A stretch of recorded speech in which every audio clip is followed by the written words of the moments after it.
You're listening to At the Mic with Keith, an independent podcast production. And welcome to this edition of At the Mic. I'm your host, Keith Malinak. Many of you are familiar with Blaze TV's awesome personality, Hilary Kennedy. But how many of you know her equally awesome husband, Jeff Hofer? Jeff is a baseball card guru who knows all the ins and outs of the industry, and as YouTube's resident pack geek, he shares that information with the rest of us. Jeff is a Kansas State alum, a proud Kansas City Chiefs fan, and he ended up marrying his sister? Wait, I just said he's married to Hilary Kennedy.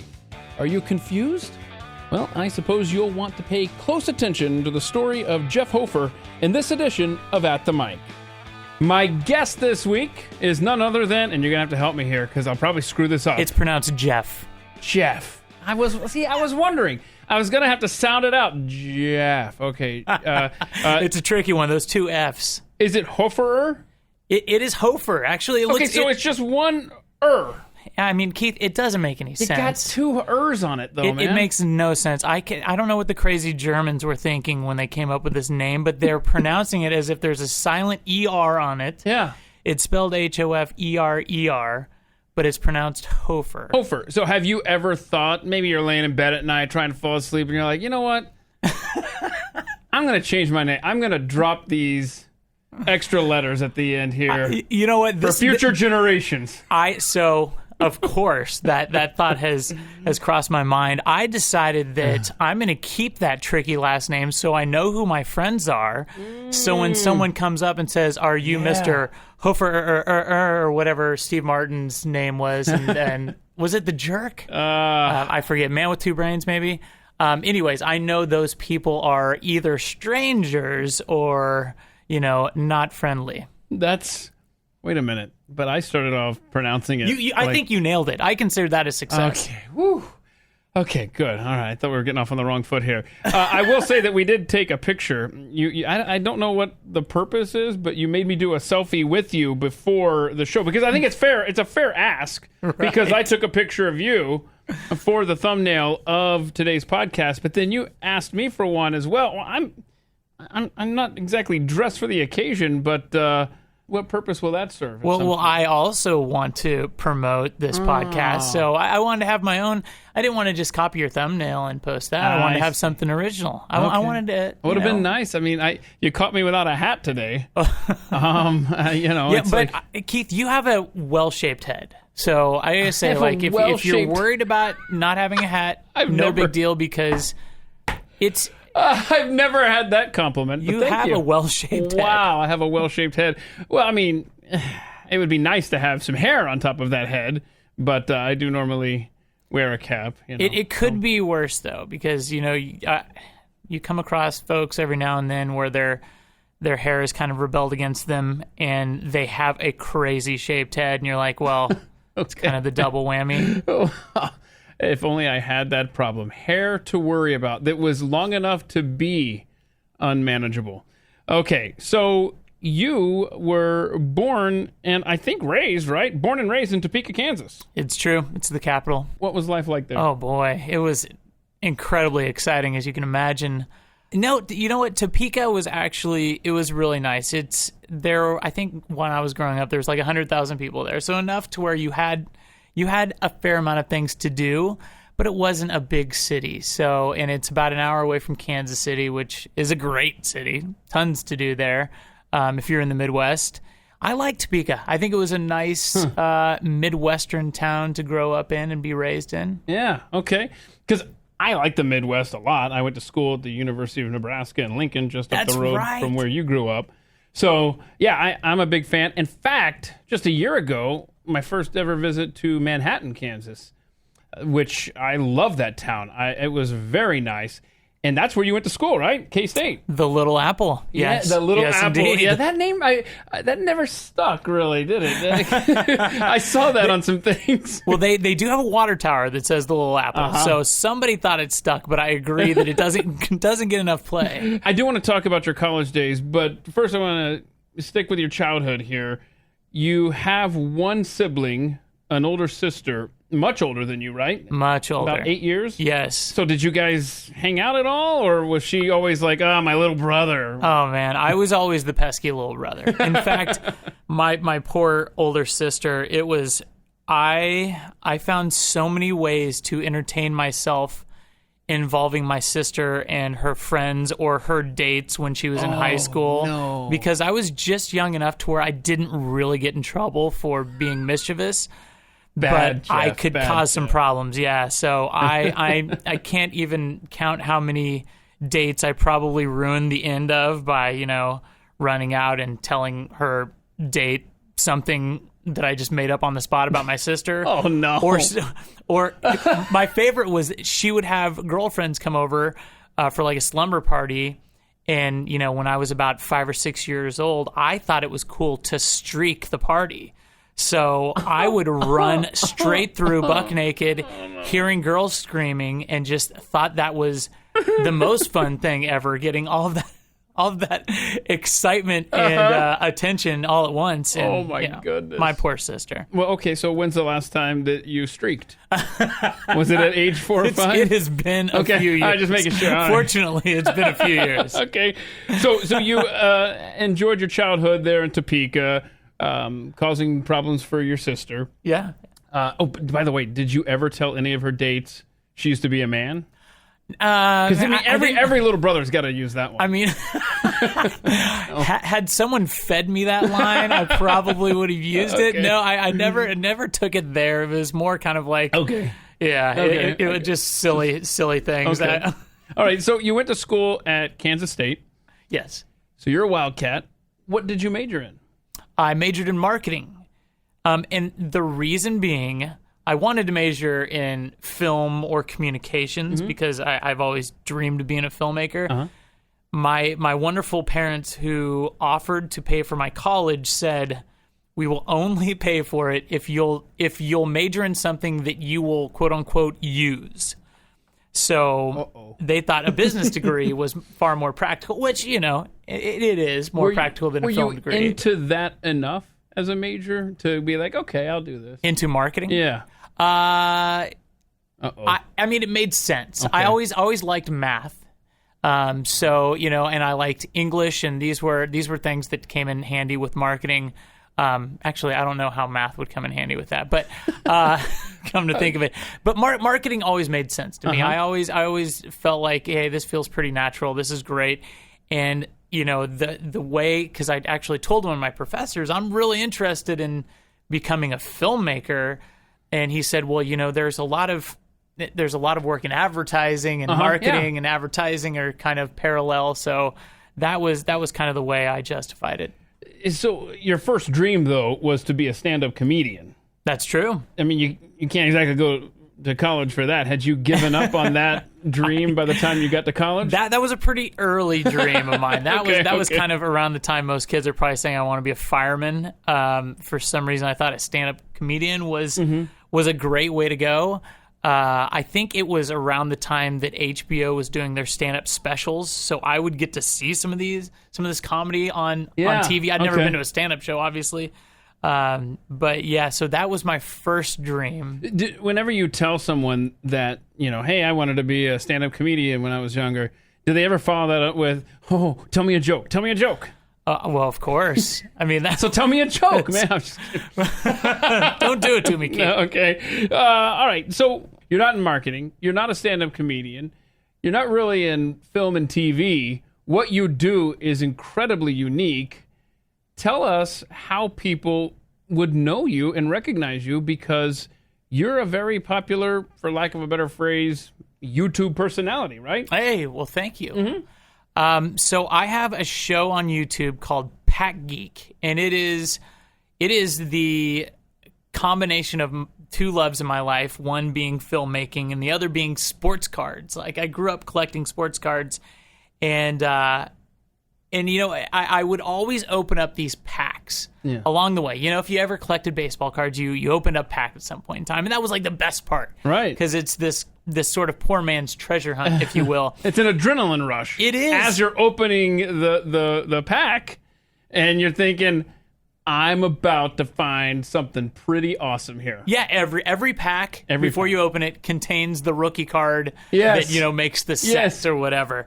So I was spending a fair amount of money buying these cool old packs and opening them, and I would go on like forums or whatnot and talk about it and show pictures. And I thought, you know what, it would be really cool if I just started filming this so I could share this with my friends and kind of do this first-person POV, so it almost feels like they're opening the pack themselves. Mm-hmm.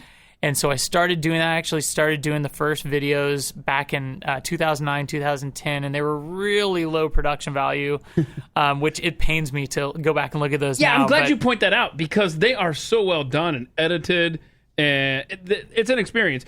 What is the YouTube channel for people that might want to find you? Thank you. So I have to preface this. So if you want to see the new episode, you can see all the old episodes at youtube.com/packgeek.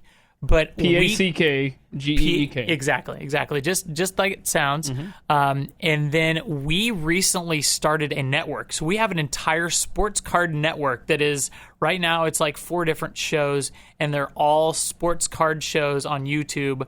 And the network is called Bench Clear Media. So if you go to youtube.com/benchclear, you can see all the new Pack Geek episodes and several other shows. So we have literally, like, every day we have new content coming out on this YouTube channel. It's the first of its kind. Like, the hobby has never seen something like this. We're kind of breaking ground with it, and we're really excited because it's picking up some steam, and it's only been live for a month, but it was kind of a scary proposition because all of these shows, we all abandoned our own YouTube channels, which oh my goodness, we had spent years and years building up, and you know how big of a deal it is to build up a subscriber base, and we'd all built up a fair amount of subscribers, and then one day it was a little bit better transition than that, but right.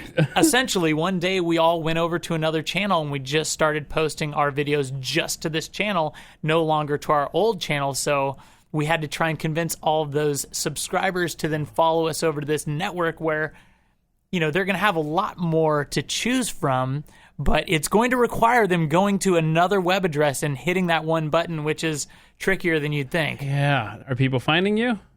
They are, but I've had to put in a lot more work than I was. Put that marketing degree to use.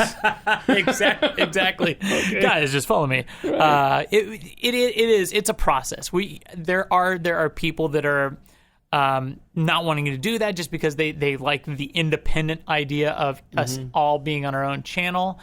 They also feel like this is kind of us selling out, which is ironic because it's literally the exact same shows, just at a different URL, different location. And it's the people that were doing these shows that created the network. It wasn't like somebody didn't come in and swarmy feller came in and bought us all out and brought us over to his YouTube channel. Like, it's us. It's us doing it. How many guys total, or how many different channels have been combined now at Bench Clear? 4 channels. Okay. Yeah, 4 different channels, and we're trying to diversify it. So we want to have all the bases covered. We want to have every sport covered with a show. We want to have different kinds of show. Like one of our shows, Baseball Collector, is a guy it's like a vlog. It's basically him and his collection. He will take you through, like, he just bought a bunch of new cards off of eBay. He's going to show you what's called a mail day video, where you're watching him open up all these packages, and it's really interesting. But we have all sorts of stuff. There's another show called Breaker Culture, where he's a big analytics guy. Ty is very into the numbers, so he breaks down odds of finding certain cards, how their value has increased. It's like watching a finance major go through and apply that to the sports card hobby. So if they go to youtube.com/benchclear, they can find Pack Geek episodes very easily there. Yeah, right. We've got it broken down into the playlists. So if you go on there and you click on playlists, you can see all the different playlists. The Blaze audience, those that are familiar with your wife, Hilary Kennedy, they will see her there as well as a part of the Pack Geek episodes with you. That's right. I'm glad you brought that up. In fact, this Wednesday coming out, we have a new episode with Hilary. Uh-oh. Oh, yeah. Well, because this podcast may not air for a while, so Let's see, what would that date be? Let me throw a date at that. I was going to say, I'm going to pressure you into having another one when this comes out. Perfect. But it'll be live, so you'll be able to go to youtube.com/benchclear, and you can search for Pat Geek, and you'll see she's been on a lot of episodes, and she's fantastic. Hilary, as I know a lot of your listeners probably know her just through The Blaze, she could care less about sports cards, which is what's wonderful about having her on the show. Like, she gives a great perspective being the wife to a guy that's a total card geek, and I love it. But she gets to tell the other side of the coin, which is always fun. That is awesome. Yeah, you guys do great together. Absolutely. Thank you. Which, in fact, oddly enough, you two were siblings before you were married. Why don't you tell us how that happened? Wow, what a setup there!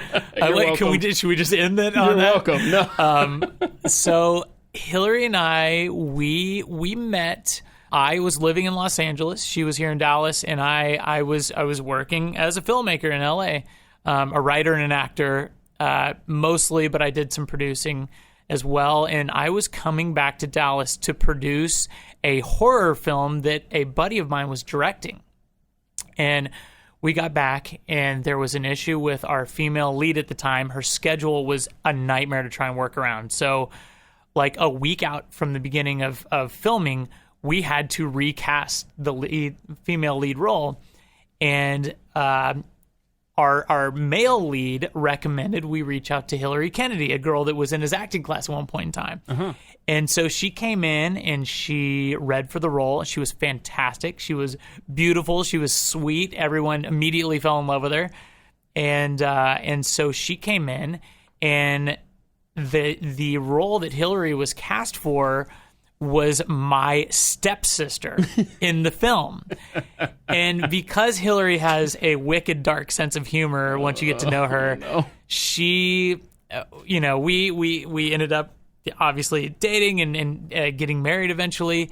When it came time for our wedding shower, Hilary sent out invitations that said from brother and sister to husband and wife. And it was such an inside joke that a few family members didn't know the backstory and were thinking, what are we getting into here? Oh, no. And no, it's just Hilary Kennedy being, super funny. And were family members calling you, or were they just, asking through back channels, what is this? It was more like they would ask my parents, what's this about? No, we got a few people that were kind of like, is this a joke of some sort? And of course it is. That is so funny. They were mixed up enough to need to ask for. That is so great. So how long have you guys been married? Oh boy, Hilary would probably not like me to get into that, but we've been married several years. I don't know. I didn't know where this was going. I thought you just didn't know. I know exactly. I don't even remember the day. No. Okay. We've been married long enough to finish each other's sentence. Yes, exactly. There we go. Well said. Well said. Wait, I just finished yours. That's kind of weird now. You guys have recently welcomed a cute little guy, Fox, into the world. He's about 2 years old now. Yeah, he's like 20 months, 21 months. It gets really weird, up until age 2. Everybody goes by months. Why it's hard to keep up with. Counting them as months at that point?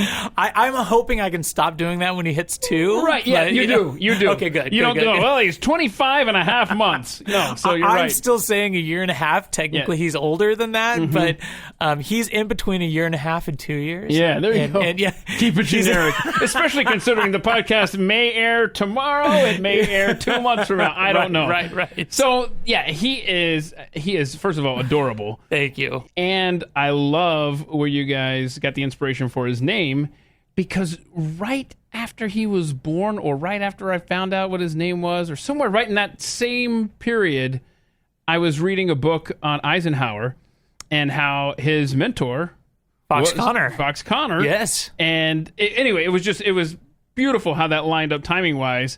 So how did you guys even decide, hey, let's go with World War II? Well, actually, he was World War I general. How did you guys It actually ties in with something we talked about earlier. We came across Fox Connor, and we were both kind of thinking, oh, what a cool name. And Hilary used to watch a soap opera where one of the characters' name was Fox. Huh. And so we were trying to think of names for a little boy.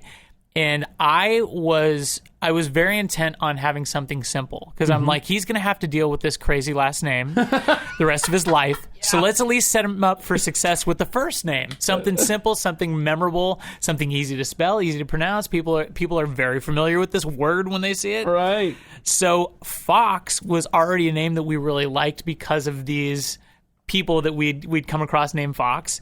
And so we applied that to our son, and it worked out great. So now he's Fox Hoferer. Okay, so you came at it from the general angle. Yes. And she came at it from a soap opera angle. Exactly. I gotcha. That's basically our marriage summed up. I was going to say, so when you're introducing him somewhere, the backstory is World War I. When she introduces him somewhere, it's from a soap opera, right? Exactly. Yeah. That's fun. That's good stuff. Yeah.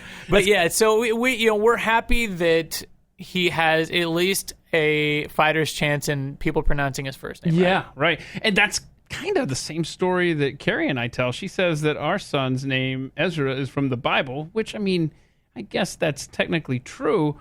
But, dear, we got that because of the Ezra Charles Band that played at a function that Pat and I were a part of in Houston 20 years ago. No kidding. Yeah, and I told her at the time, because I'm sitting there for 3 hours baking in the Houston sun, looking at a drum kit that says the Ezra Charles Band, and that's how it started. But whatever, the women are always right, are they not? They are. It's from the Bible. That's right. And what's better than Ezra? That's awesome. You've heard that joke a few times. Have I? Especially considering I'm one of their biggest fans ever. Better than Are you Ezra. really? Yeah. I was going to say they're a great thing. band. And that's the other thing. I'm so happy to hear you say that. I didn't get that from that band. I would be lying if I said that that's where I came up with Ezra's name, even though I was a fan of Better Than Ezra long before I was sitting there having this epiphany in front of the Ezra Charles Band. Anyway. It's a great name, no matter how you cut it. Thank you. Okay, so the three of you live here in Dallas. Correct. But you share the house with a couple of Chihuahuas. Oh, we do. And in fact... And she's talked to us about these guys, too, and like their fun names. Yeah. So we had to make sure when Fox was born that he knew he was number 3. Because we were afraid, yes, you're the only human baby in the household right now, but... that doesn't make you the most important. Aha! And so, we had 2 Chihuahua babies for several years before Fox was born. And they're great. They don't quite know how to interact with each other just yet. Fox is figuring out how to be gentle with 2 small dogs, and they're both kind of running for their lives from Fox. So they don't have that Chihuahua attitude that could be a detriment for his well-being. They don't. No, fortunately they don't. But even if they did right now, I would almost encourage it because Fox needs to know he can't manhandle the dog. Right. So I haven't exactly gotten on their case about snapping at him because while I obviously don't want my son hurt, I do think it's important that he realizes you can't just have your way with these dogs. Like they could bite you. They're not toys. Yes, exactly. Take them seriously. See, we have a Chihuahua Beagle mix who thankfully has, for the most part, the temperament of the Beagle. Every now and then, when something egregious is happening at our house, such as someone, I don't know, walking by the front of the house on the street, that's when the Chihuahua attitude comes out. No. So you mentioned Better Than Ezra. Yes. The band. I'm a big fan of theirs. It sounds like you are as well. Yeah, I grew up. That was a great era. Yes, the 90s, man. It's a very underrated era in music. And you guys who are listening to this podcast right now, you can snicker and point and laugh all you want, but I'll go toe-to-toe with you on that decade of music. Who are some of your favorite bands? What kind of genre do you typically enjoy? As I've gotten older, I've kind of just fallen into loving just pop music, the stuff I hear on the radio. Now, if I were to go back to when I was actually really into music, when I had time to discover new artists, I used to love Sublime. Do you remember Sublime? I do. And back to 90s. The reason I loved them was because they were this weird mix of like all of these different flavors of music that I loved. They had the reggae influence. Right. They had a punk rock influence. They had, they had the hip hop influence. They would cover like NWA songs. Yeah. They had a wild, eclectic sound, and I always loved that. Yeah, that's funny you say that, because even the most eclectic, weird, we say weird in quotes at the time in the 90s, you look back and it's like, wow, that was actually really good. And back then, maybe it wasn't enough appreciation for what we were listening to. But I like what you said there. When I had time to really get into new music, it's funny you say that, because you remember they used to have those listening stations where you would listen to a CD at the music store? Yes. And you could just stand there and listen to a CD. Like a Tower Records, you would belly up to the bar. Right. I forgot the name of the place, but there was an independent music shop in Houston, Texas. And I remember Carrie and Aslan, our oldest, were out of town for a week. And I remember one afternoon I stood there and I just listened from start to finish Pete Yorn's Music for the Morning After, which I contend is one of the greatest albums of all time. But I just remember standing there. I'm just having this moment of nostalgia while you're saying, wow, when I had time to get into new music, exactly. There used to be that era before kids. And I'm sure you and Hilary have that line in the sand kind of in your own minds of pre-Fox, post-Fox. Oh, yeah. The time that you have, Carrie and I used to go watch a movie every Friday in the theater. I don't even know where the nearest theater is now. Right. And that's not completely true, because my kids are into some movies now that they're older. We can all go and see the Avengers stuff together, sure. The Marvel movies and all that stuff. Star Wars is back around, But speak to that. Has your life, I know the answer, but tell us, how has your life changed from before you had kids and in the last couple of years? Oh, my gosh. Well, first off, the first thing that comes to mind is I never feel like I have enough sleep. and our son is an amazing sleeper. He sleeps exceptionally well. That's good. He's been sleeping, between 10 and 12 hours a night since he was about 2 months old. Okay. And we were really fortunate with, obviously, very fortunate with that. But I don't know what it is. We sleep next with the baby monitor next to us. It's cranking out. We're hearing everything going on in his room, whether it's the white noise on his white noise maker or him just having a dream or something. I wake up, I don't know how many times a night, every night. And not only that, but you've got the light coming out of that. So sleep is one thing. Spare time is a big one, just because, just like you and Carrie, like we're busy people. We love to have a lot going on at once. And with a child, like, you really have to prioritize things, because you aren't going to be able to do everything you did pre-child, obviously. Right, and just wait till he starts getting into activities you have to drive all over town for. I keep hearing about that. Soccer practice is a nightmare. Soccer's not allowed in my house, Jeff. I'm sorry. That would be baseball and softball. Ah, beautiful. Okay. Maybe some inline hockey for the boy there. But I understand your point, absolutely. And Fox, I know from Hilary joining us on Pat's show, has discussed how little Fox really injured himself and left him with this nice scar. Oh, jeez, yes. In the middle of his head there. How's that healing up? It is, thank you for asking. It's healing up well. Okay. Our son is he is a wild child. He's going to be a bruiser. I don't know how else to put it other than he has a lot of energy. He never stops. He has two speeds. It's either asleep or he's running through walls. If he's sleeping for 10 to 12 hours, man, he's storing up that battery life for the day ahead. He's putting in some work during those hours he's awake.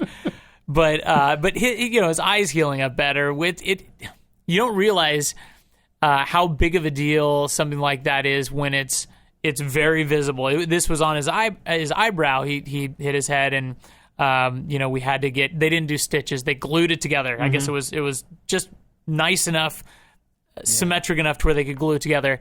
But we've had to do so much care for that to try to get it to fade a little bit. Right. You have to always putting sunscreen on it because the sun will darken it up. Bleach. Yeah, it's a lot of work, but it's looking so much better. Okay. I don't know, in my head I'm just thinking, he's so little, it'll go away by the time he's 3 or 4, but apparently scars don't work that way. So we'll see. Yeah. He'll get there. He'll get there. Being an optimist, I still think it's just going to disappear one day. We're going to wake up and be like, there's his full eyebrow again. Great. Yeah, there it is. Ta-da! So this next question, because I sent out an email before we sit down with these, and some people don't really answer it because it's a tough one, A lot of people don't listen to songs on repeat. But I asked, what was the last song you had on repeat? And I apologize in advance to everybody listening because it's about to be in your head, the Baby Shark song. Which song, and maybe it's that one, the Baby Shark song, which song have you heard from his collection that makes you want to hang yourself? Is it that one? Oh, you know what? As far as me just wanting to rip my own ears off, Baby Shark isn't as bad as it gets. Okay. Right now he's in an Elmo phase. Oh, no. There are some Elmo songs that are absolutely brutal. We will pray for you. I'm hoping this phase doesn't last much longer. But, Baby Shark, I will say this about Baby Shark. First off, someone out there is a absolute, genius. Whoever came up with that, it is the most catchy thing. When you get the adults singing it, it's painful, but it's also okay, you sprinkled the audio MSG in this, and now we're all hooked on it. Audio MSG. But it's and it pops up everywhere in our culture. It does. Well, now DJs are using it. You'll have a DJ play it at a club. It's 100% crossed over into the adult use as well. Now there's different version of it. We have a dubstep version that we'll play for Fox, which is actually pretty darn good. Oh, is it really? As far as kids songs good go. To know.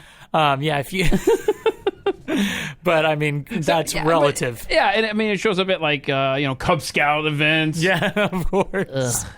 It shows up the Washington Nationals. It was their theme song and their World Series championship run. Was it really? Well, yeah, because one of the guys, that was his walk-up song. Oh, and that just kind of became guy. So it's that video on YouTube, I want to say, has 6 billion views or something. Ridiculous. Oh my! And you might fact check me on that one, but I want to say it was a number that I hadn't seen before on YouTube views. Something just ridiculous. Oh my goodness! No, you are so correct. Is it 6 billion? It is.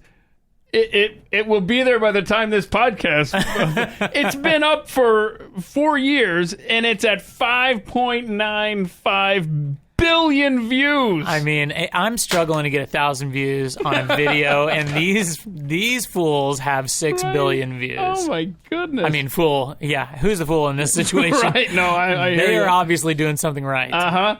What is Mac Lethal's Tomahawk Chop remixes? Because as an Atlanta Braves fan, I see Tomahawk Chop and I'm thinking, what's going on here? It's the other.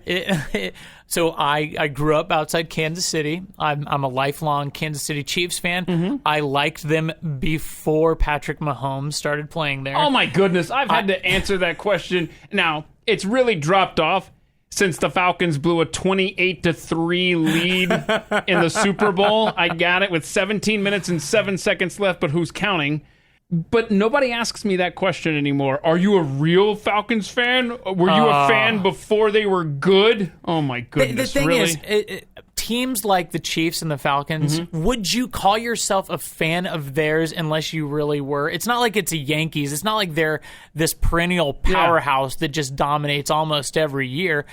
You're going to be... You're in it. You're not going to be eating well most seasons. As opposed to occasionally you'll win a Super Bowl every 50 years or so. Right. Well, yeah, congratulations to you. I still don't know what that feels like. You guys will get yours. I mean, it's a matter of time. No, we won't. Really? You don't think so? No.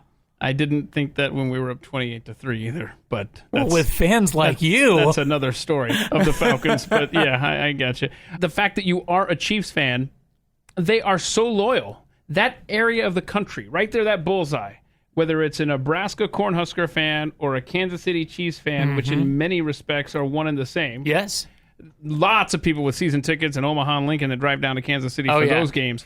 So that is probably the most loyal epicenter of the country for football teams. I believe that. I believe, and they are. It's Friday night lights up north, if you will. They're all about football from high school on, and it was actually a really fun area to grow up in terms of football and following football because, high school was great. Everybody went to our high school football games. Yeah. And then college, as you've alluded to, is just, it's everything. The big colleges up there. I was at K-State when they had a pretty good team going on. Oh. We still lost to the Cornhuskers a lot. But No. You beat us that one time when you ripped our quarterback's head off with a face mask. I'm not bitter. I'm just saying. It happens. Yeah, but that's cool. So, but you've, beyond Kansas, after you graduated, you've lived, like, in Los Angeles, I know. Right. Where all have you lived? Is it just L.A. and Dallas? Yes. Okay. That's it. So after college, I lived in Dallas for about a year and ended up moving to L.A. I basically graduated, moved down here, tried a marketing job because I had this new marketing degree and I wanted to use that. So it was a job that brought you down here originally? Correct. It was actually, it was a little... arts and entertainment weekly that was based out of Dallas. It was called the Met Magazine. Okay. At the time, they were the Dallas Observer's main competition. Okay. It just, those weekly little newspapers, arts and entertainments you see out. Yeah. And they, so I came down here. I interned with them the last summer I was in school, got offered a job. So I graduated, then moved down to take this job. I started in May. They were bought out by another company in September. Oh. So I dove into the world of marketing, trying to give it a try, even though all I really wanted to do was work in motion pictures. And this company got bought out, and I was like, well, that's the sign. That's the sign right there. So was your apartment lease or whatever longer than your stint at the? It was. It was. Yeah. So I had to wait that out and save some money up and then I hit the road and moved to L.A. And just L.A. just on a whim? Just, hey, I'm going to go and try my hand in California? That was basically it. I had a cousin that lived in Los Angeles, and that was the only person I knew out there. Wow. And she had nothing to do with the business. Wow. So it wasn't like, oh, my cousin is... married to Steven Spielberg or something like that. That would have been way better. So you just had to start knocking on doors then, huh? Exactly. And what I quickly realized was there are a lot of people in LA who did the exact same thing. So then it's this giant rat race between cost of living is all not of us exactly cheap out there. Wildly expensive. That has to be a very scary, but yet scary, challenging, exciting scenario. It is like nothing else I've ever done. You had to be terrified sometimes going to bed at night like, oh my gosh, man, I've got to get a job, right? Or how quickly was it that you found something? You're 100% right. I often say that I was the most naive person in all of Los Angeles because here I was, this kid from Kansas. I had lived like a year in a big city, which is Dallas, and then I moved to LA, and I was just, the first 6 months I was out there, I thought everyone was so nice. They were so sweet. They seemed so helpful. And then I shortly after realized they're all trying to figure out if I can help them get what they want. They were like nice until they realized that I'm just some chump from, grew up in Kansas and I had zero connections out there and I'm probably looking for a bartending job or whatever it was. Yeah. Man. So you did see, though, at a flower shop, Andy Garcia once, right? Did you take advantage of that connection? Did you do anything with that? I probably should have, although I was such a big fan of him as an actor. Have you ever seen Things to Do in Denver When You're Dead?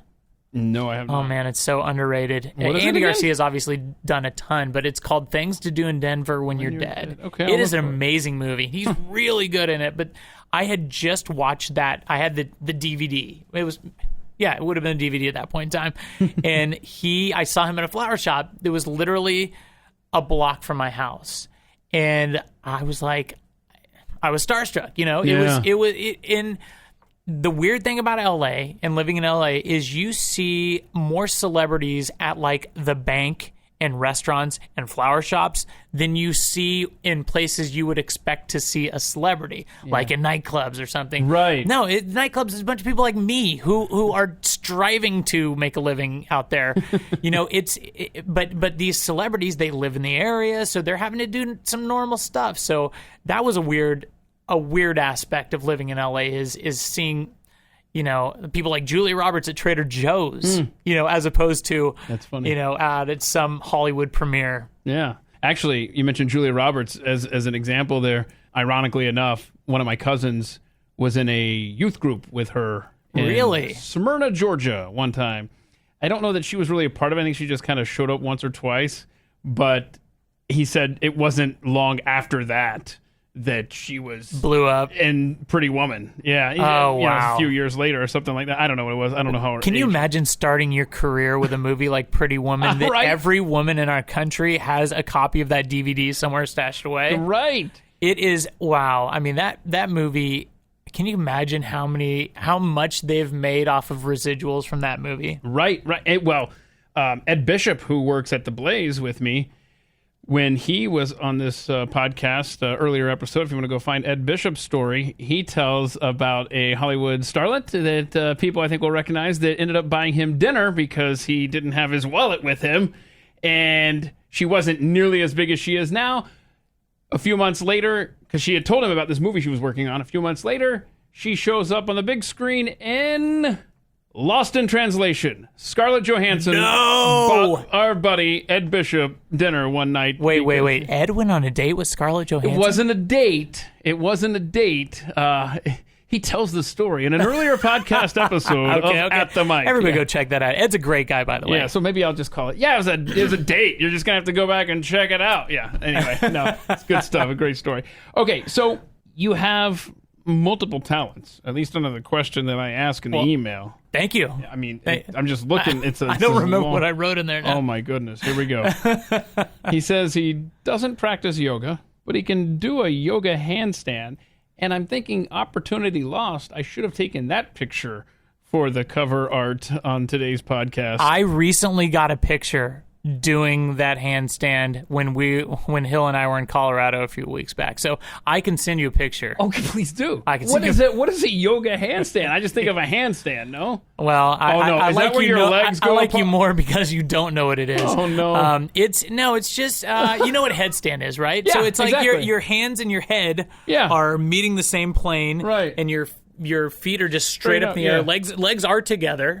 I mean, this is a family friendly show, and you're just forming like a tower sort of. But I don't know what it is. I can't hit 90% of the poses when I used to do yoga. It's been a long time.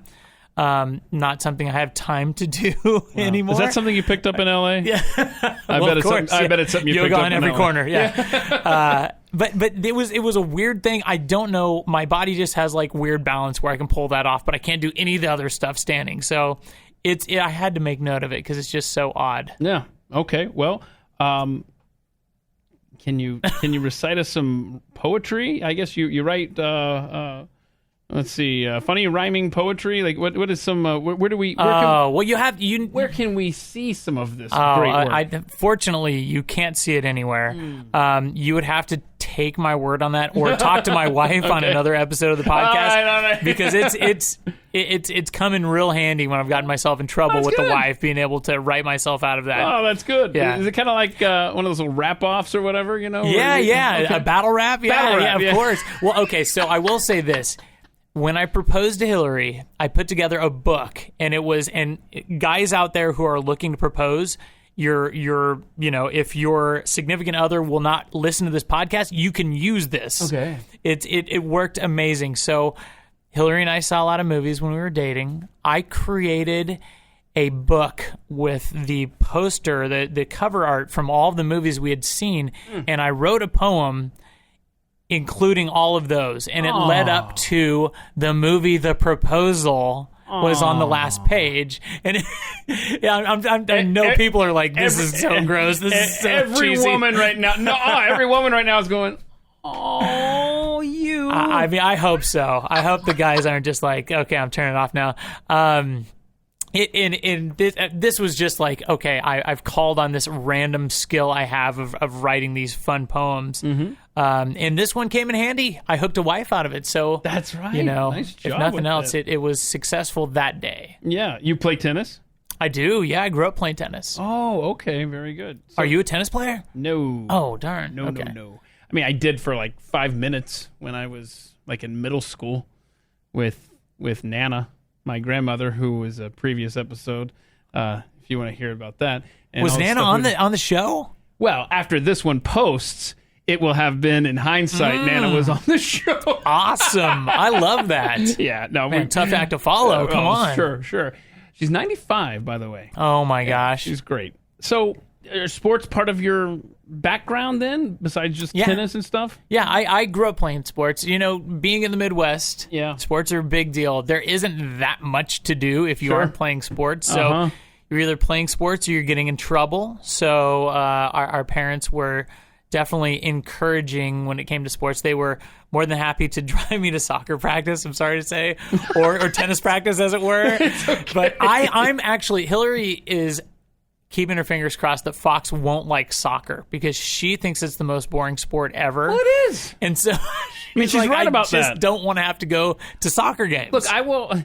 Assuming you guys ever have arguments, whatever they are, past, current, or future, I will be on your side with everything except for this one. Soccer is... It's terrible. God gave us 4 limbs. Can we not use them all in a sport? That's a fair point. That's a very fair point. I've got a lot of fair points, but I don't want to make this whole podcast about me and how much I loathe soccer. But I think, honestly, for me, I just want my son to be active and to not just be wanting to play video games. Mm-hmm. Like, if it's between soccer and video games, I will gladly take him to soccer practice. Okay. That's good. I'm doing my best to hold back. Let me just ask you this question here as a soccer aficionado. Okay. Why is there only one person in the entire universe that knows how much time is left in a game when we have the technology to share it with everyone else? Oh my gosh. Well, that is a question I can't answer during this podcast. We're going to need a lot more time for that. I gotcha. So you played soccer, tennis, anything else? I played baseball, played basketball. I played football when I was very young, but kind of gave that one up in order to be more serious about basketball and baseball and tennis. What sport do you think you have been the best at in your life then? Well, okay, so technically speaking, it would be tennis. I played that all through high school, and because you have a great serve, do you not? My serve is my bread and butter. That is the one thing. Mr. Ace. Exactly. They call me Ace. Well, they don't, but I wish they did. They should. They should call me my tennis Ace. Fans. Yeah. But, I played that during high school. I should have stuck with baseball, though. Baseball, I felt like baseball was probably where it's at. I got burnt out just by playing too much and decided one season I didn't want to play anymore, and I just never played it again, and I regret that every day. How old were you when you quit? This was right before high school. Okay. So I was still pretty young, but I wish I had followed through on that and played more. See what would happen, huh? Yeah. What position did you play? I was a pitcher. Oh, man. Yeah. Wow. And much like my serve, I have a really good arm. Like, oddly good. Well, that's awesome. I'm hoping Fox is already getting himself in trouble by throwing things, through the house and breaking random objects. You and I need to find a radar gun. A radar gun. Oh, and let's that see would be what so we've fun. got. When I was young and I was growing up playing baseball, I played second base because I had a terrible arm. Okay. Then I want to thank. But you're agile. Well, sure. I want to thank Wayne. Can't remember his last name off the top of my head. Who knocked me off of the top of a fence, and in second grade I broke my arm, and I think that gave my arm great power and strength because after that I was like you. I could really throw it. Now I can't throw pitches. Okay. I can't make the ball do anything. My son's in the backyard throwing curveballs at me with my head spin. I'm just like, whoa, that's great. I wish I could have done that. Yeah. No, my arm is just. It's good for shortstop, but now I'm old and now I'd probably get injured. I feel like my arm would come off if I tried to throw a ball as far as I could as right I'm now. talking, I'm thinking, man, that would have been fun. Me and Jeff go and, just mess around with a radar gun just for the fun of it. Probably drink beer while doing it. Yeah. But as I'm talking about this, I'm like you. I'm thinking, nah, I like being able to feel my arm. So let me ask you this. Since you've been an adult, 20s on, I will say, have you tried to throw a ball as far as you can? Oh, as far as I can? I was going to say something along the lines of I played softball well into my 30s. Okay. Like beer league? Yeah, I don't remember ever trying to throw something as far as I can. But just that thought as you're saying it, I feel my arm falling off. I think I've talked myself out of doing anything that involves throwing anything with you. Now, the beer stuff, we could go do that. Right. But the radar gun, what were you going to say? I was just going to say, I've made the mistake a few times of just trying to throw a ball far without warming up. And the old arm, for me, definitely in the 30s, but even like late into the 20s, my arm, I would throw it out almost immediately. I realized I had to warm up for like an hour before I could even throw it very well, like very far, very fast. So I think before we have any sort of pitch off, we should probably warm it up well, or just kick the ball. Yeah. Well, I'll play soccer with you. How about that? Because it doesn't involve using my arm. See? No, actually, as you're talking here, I'm thinking, I had this major reconstructive surgery with my left arm. It was a cheap shot in a church softball league. Ooh. I remember when I moved here to Texas 8 years ago, I actually showed up to play softball for a church that needed somebody. I came out of retirement, and I lasted one game because I played shortstop in that game, and I ended up throwing the ball into right field, not even close to where it needed to be. And my arm started to feel like that left one did just from that one day. Oh, no. So I'm having this flashback now as we're talking about throwing and stuff. Bottom line is, I'm not throwing anything with you, okay? All right, but you're a champion beer chugger. Yes. Like, do you actually have an award that says you're a champion beer chugger, or are you just saying loosely? I wish I had some sort of like WWE belt that'd be fun, with that on. Maybe I should look into something like that. But so I collected sports cards my entire life. We've talked about this. I did take a break from high school through college, and it was because, I discovered girls. I got a car. My buddies and I started drinking beer. You had other things. There were other things to spend my money, my allowance on, or the money I made, sacking groceries. Yeah. But yeah, I don't know what it was, but in college, I was always, I could drink very fast.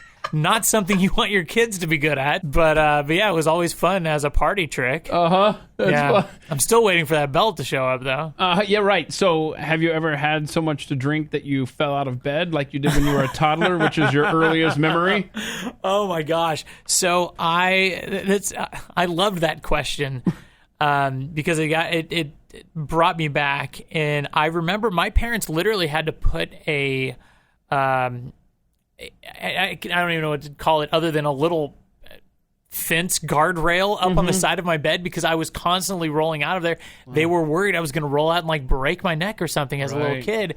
And so my earliest memory was rolling out of bed, and I don't remember waking up on the floor and thinking like, what happened? Or but had nothing to do with beer, fortunately. I had everything to do with me sleeping like an alligator, which my son is already doing himself. Right, so, I see where he gets the recklessness, right? Exactly. Fortunately, he's still in a crib, so he's got those rails there. That's good. He's not able to roll out. That's good. And your father is who you list as the individual who's had the most impact on you. Yes. Tell us about him. My old man is great. To me, he embodies the perfect balance of being a provider and a good role model. He served in Vietnam. He got a Purple Heart. Wow. He was actually shot in Vietnam. And then he got, medevaced out of there and ended up getting released. Then he went on. He started working at the railroad. He worked for the Santa Fe Railroad. He worked his way up from actually working on the rail to being the head of the Santa Fe Law Department. So he put himself through law school while he was working for the railroad. So he worked for Santa Fe, and they ended up merging with Burlington Northern. He worked for the BNSF for 42 years, which is unheard of these days, working for the same company for 4 decades. And now he's such a great guy. He's a wonderful grandfather, and he is always the guy that I know I can go to get advice on just about anything. I think he'll even give advice when he doesn't even know exactly what I'm asking. He has advice for me. That's great. Yeah. That's so cool. So let's go back to your experience in Los Angeles. Yes. Because before you moved out there, you actually had an opportunity to take a job, right? So what happened with that? I did. So how did you end up out there without a gig? So I had mentioned that I was working for this little arts and entertainment weekly. I was a marketing assistant for the Met magazine. Okay. We had several accounts in our advertising portion that were different film companies they had promotional wings that were based in Dallas that would be promoting the big releases coming through, Universal Pictures, 20th Century Fox, Sony, all the big movie studios. And so I had a relatively good rapport with a lot of these reps. That sounds like a good area. connection in there somewhere, huh? You would think so. When our magazine got bought out and shut down, our whole staff was without a job, and so my boss, bless her heart, she was amazing. Gay Gabrilska was her name. She was awesome. She reached out to some of our movie reps and asked, Jeff. He's working for us. He just got out of college. He's a hard worker. I don't know what you say exactly, other than he has interest in being involved in the movie industry. Do you guys have anything for him? And so I ended up getting a interview in LA with 20th Century Fox. I had to fly out there, and they had a position with Fox Searchlight, which was their independent branch at the time. I think they still are. Mm-hmm.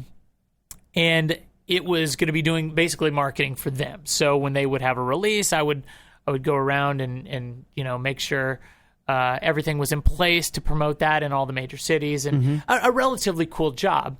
And I essentially was offered the job at the interview, and I was so intimidated by the idea that I was not ready to move. I still had a lease. Oh my gosh! On my apartment. Yeah. I hadn't saved up any money because I didn't know our company was about to get bought out, and I just didn't feel prepared to go. And ultimately, I didn't want to work in the marketing of films. I wanted to work in film production and the creation of these films. So against my better judgment, I turned it down. My parents were happy because they didn't want me to move to LA anyways. They were thinking, How much longer afterward did you? About 6 months later, I ended up moving out there. It seems like, and you have no idea how life works out, but it seems like one of the things that you want to accomplish in your lifetime may have been closer if you had gone that route, which is write and direct a feature film, than the path you chose.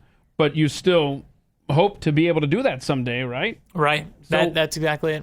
How would you, have you even thought about how you would go about doing that? Well, I guess I should ask you this. Do you have that screenplay? Do you have that thing ready to go? My Good Will Hunting? Right. Do you have it sitting on a shelf? The next time I go out to Los Angeles, I'm going to pack this in my carry-on. Yeah. I'm going to find somebody that's going to let me make this. That's a great question. And I still hope to be able to write and direct a feature film of my own someday. A comedy. It would be wonderful. What I have noticed working in production for the past 15 years at least is that there isn't a ton of money to be made in independent film. Unfortunately, right now is a really bad time to be an independent filmmaker.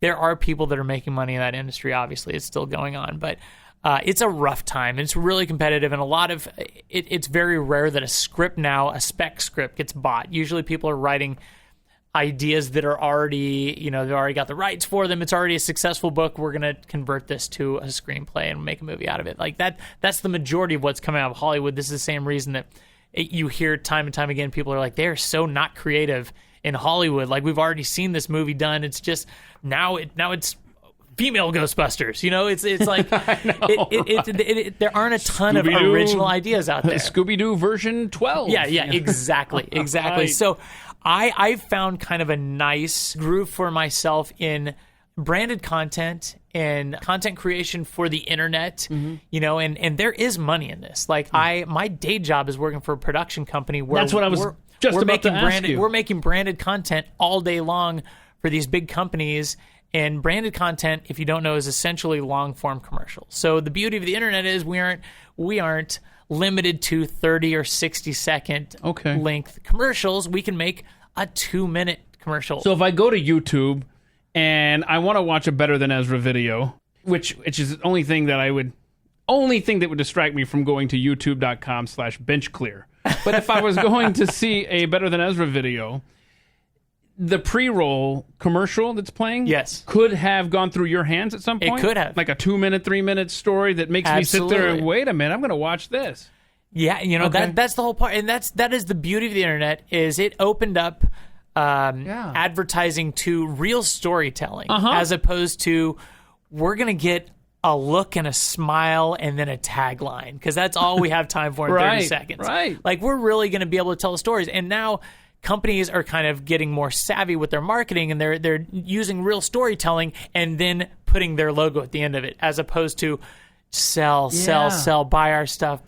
It's cheap, it's affordable, you can do it, buy our stuff. Logo. No, it's like we've got a whole story. Right. And this just happens to be brought to you by X. So you are actually applying your marketing degree to your real 9-to-5 job, as a little it were, bit, yeah, right? a little bit. Although, probably, if your experience is like mine, everything you learned in college, you could throw out the window because the technology has changed so much that you're actually, on the course of an average day, doing stuff that's light years away than what you originally learned. Oh, yeah. Yeah. Now, were you a communications major? Yeah. You were? Okay. Yeah. Now, did you always know you wanted to do something similar to this? Or were you at any point in time, were you like, I want to do TV? Or I never wanted to do TV. Okay. All right. I specifically got into radio so I could, dress the way I am right now. Heck yes. Shorts and a T-shirt. Do you ever just not wear pants to work? I don't want to let my secrets out, but there have been occasions that the air's been flowing in here. So, I mean, we edited as late as, and I'm sorry, University of Nebraska-Lincoln for this, but the late 90s, we were still, as a requirement, splicing reel-to-reel tape together. Are you kidding me? Yeah. I've not touched a reel-to-reel tape in my life since then. I have so many friends with film degrees, working the same thing I'm working in with my marketing degree, and they were all trained on film, an Avid editing system, if you're familiar with that, which no one uses anymore. Get that out of here. That was cutting edge in 1996. It was so, but to your point, it's such a shame because this industry, media production, evolves so quickly that if you learned something 10 years ago, it's likely obsolete at this point in time. Think of the terms that anybody uses in their daily life and go back 20 years and start throwing around phrases like social media. Right. Or help me with whatever, stuff comes to mind. Digital platform. Yeah. Or just these phrases and stuff. I'm a content creator. What was that? Oh, no. Here's the worst word ever. Influencer. Really? Hey, I'm married to an influencer. Okay, well, sorry. No, I totally agree, though. She would never refer to herself as that either, but it's like anything that we learned in college. I mean, I hate to say it, but a lot of it is irrelevant. It's mostly the stuff that you learn later on when your feet are held to the fire and you're actually going to battle and you're in the real world. That's where you're learning your life skills. Exactly. As it were, your career building skills. I don't know. Maybe I'm just a cynic. Well, I think, and unfortunately, a lot of these RTF programs, they don't keep up with the latest in technology. A lot of times it's a professor that this is what they learned on, so they want to make sure all of their students learn on this. This isn't always the case, but I've heard this story so many times, and they ended up kind of doing their students a disservice because they're training them on the stuff they learned on, but no one's currently using this in real life. And for me, a lot of friends of mine who went to film school, they learned production in this giant kind of union-based production environment where there's 40 people on set. They all have a very specific job to do. And then when you get out to the real world, we have a production company and we have at the most maybe 5 people on set at once. and we're all doing several different things. Like I might be writing and directing a lot of times. And so like it just has scaled down so much with digital production equipment that you don't need all these different people out there. And so I feel like sometimes they do a disservice to their students because they've stuck with this method that they learned. Yeah, there's so much that we learned that's not applicable to today. But in their defense, there's no way that they could have predicted where we have ended up and are still developing as we go along. And it can't be unique to just my business. It's probably like this across the board for everybody's career field. You know? You're right. It has. It's been a crazy evolution. Over the last 2 decades, everything has changed in what we do. Yeah, absolutely. I have to ask you, I was thinking of this earlier, you going to school in Lincoln, Nebraska around the 90s. Oh, I already know where this is going. Were you? I don't think you do. This might surprise you. 3 out of 4 years I was there, national champions. No, that's not. You just had to get that that's in. Not where you're going? No, but I'm happy we got that out. What do you got? We would have been remiss not to mention that. Yeah. Did you ever go see any 311 shows?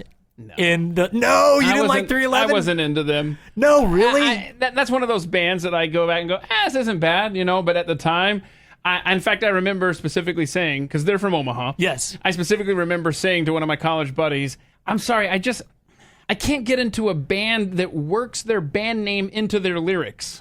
I specifically remember saying that to one of my buddies. But are you? I mean, I grew up.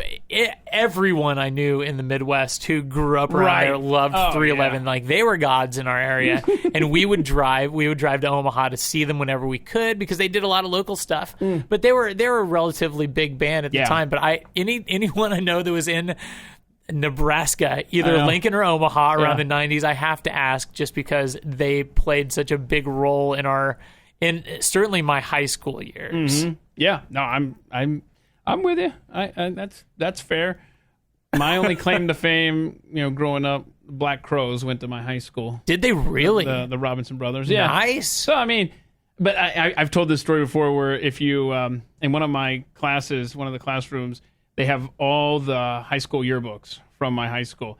And you'll go and you'll see them, and I think you see them in their sophomore year, and then they just, they disappear. They're like, wait, they should be in the next one. Wait, they should be in the next Where'd they go? Well, they dropped out, and they went off to be huge rock stars. Wow. Anyway. Wow. But if people want to follow you on social media, I know you are on Twitter, right? Yes, absolutely. Jeff Hofer. Yes, but I would love for them to check me out at Pack Geek because I'm actually more active on that even than I'm glad we clarified the that. Jeff Hofer. Okay, so then forget Jeff Hofer. Yeah, We're just going to go to Pack Geek. Yes. And that's on Twitter, Instagram, Facebook. And you can go to the YouTube, but please, if you want to see our...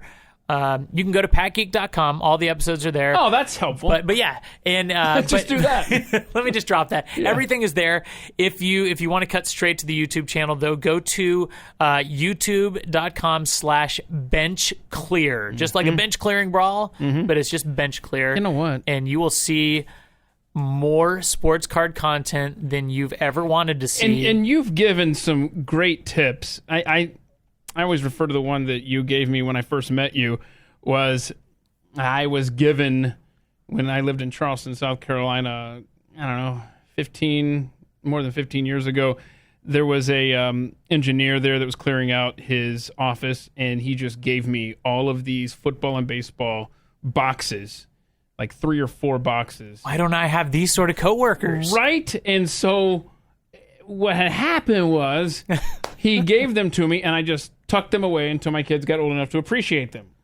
So, a couple years ago, we unearthed those boxes, and we started going through a pack a day. And so they were unopened packs. Unopened packs. Oh, my gosh. There we go, right? That's perfect. That's a perfect find. Yeah, and so every now and then we would open one together. They even got a Beckett guide for Christmas with the price of each, the value of each card, right? Well, after doing some research and seeing that these big name players were worth a nickel each, I realized the late 80s, early 90s, that's what these cards were from. That's when the market was saturated with so many companies and so many printings, and there was just very little from the era I collected, whether it's in a book, encased in plastic, or these unopened packs, they're just not worth much. Right. But then you gave me this great tip for people to keep in mind, and it's that when you have these unopened packs, we all think the Brett Favre rookie card is in there. Of course. But in that, you're not the only one who thinks that. So does everyone else. So sell that pack unopened to somebody.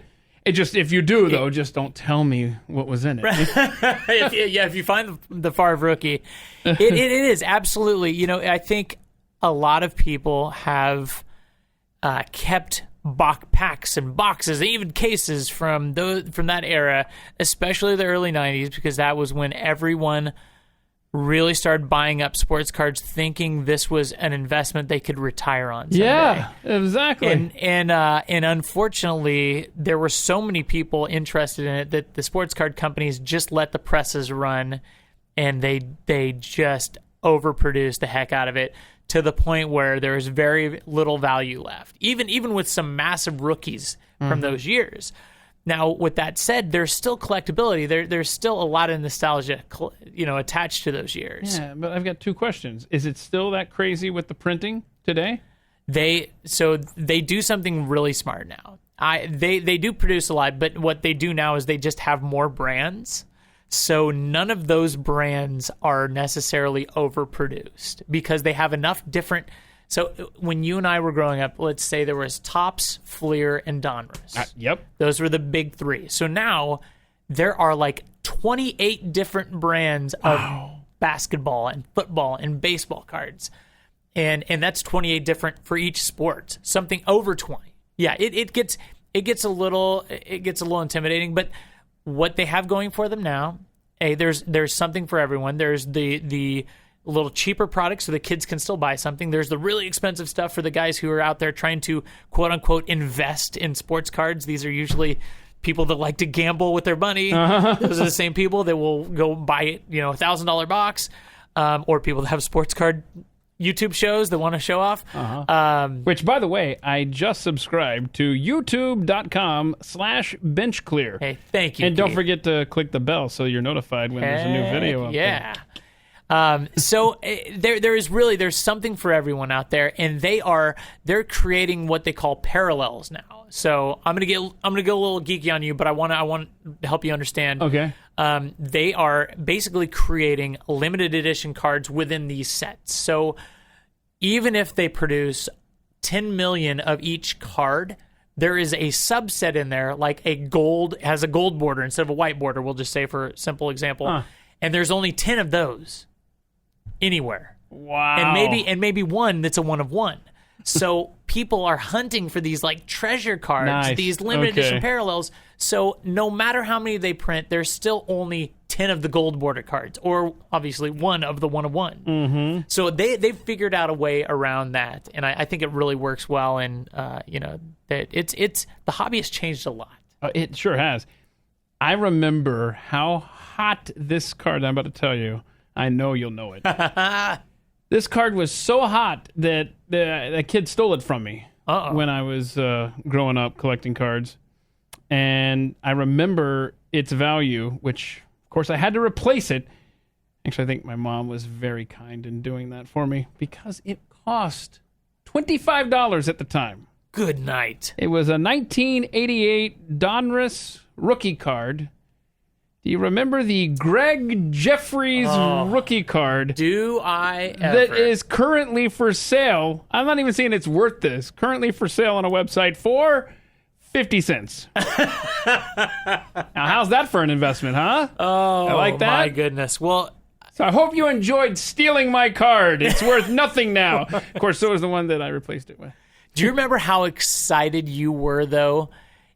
See, I don't know if you ever pulled one out of a pack, but if you had to buy one for $25, you probably didn't pull one out of the pack. But oh no, I pulled one of those out of a pack, and that may be as excited as I've ever been. That was the high watermark of excitement for us at that age. Yes, collecting cards. Oh my gosh, I got a Greg Jeffries.